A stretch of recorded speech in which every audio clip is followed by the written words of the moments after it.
ఇది అల్లూరు మండలం తూర్పు గోగులపల్లి గ్రామం. కాలువగట్లపై గుడిసెలు వేసుకుని నివసిస్తున్న నిరుపేదలైన వీరంతా గిరిజనులు. దాదాపు 30 కుటుంబాలు ఇక్కడ జీవనం సాగిస్తున్నారు. దుర్భర జీవితం గడుపుతున్నారు. అక్షర జ్ఞానం లేని వారు కావడం, అడిగి సాధించుకునే మనస్తత్వం లేకపోవడంతో ప్రభుత్వ పథకాలు ఏమాత్రం వీరి దరి చేరడం లేదు. రోజువారీ పనులు ఉంటే 2 పూటలా పట్టెడన్నం దొరుకుతుంది, లేదంటే అది కూడా అందని పరిస్థితే. చేపలు పట్టుకుంటూ వాటిని అమ్మగా వచ్చే డబ్బులతో కాలం నెట్టుకొస్తున్నారు ఈ నిర్భాగ్యులు.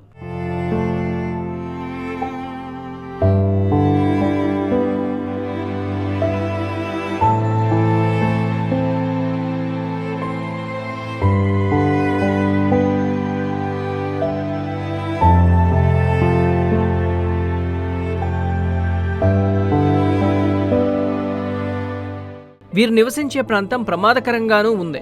ఓవైపు గోగులపల్లి రోడ్డు మార్గం, మరోవైపు కాలువపై నివాసాలు కావడంతో తమ బిడ్డలకు ఏ వైపు నుంచి ప్రమాదం ముంచుకు వస్తుందో అని బిక్కుబిక్కుమంటూ బతుకుతున్నామని వీరు చెబుతున్నారు.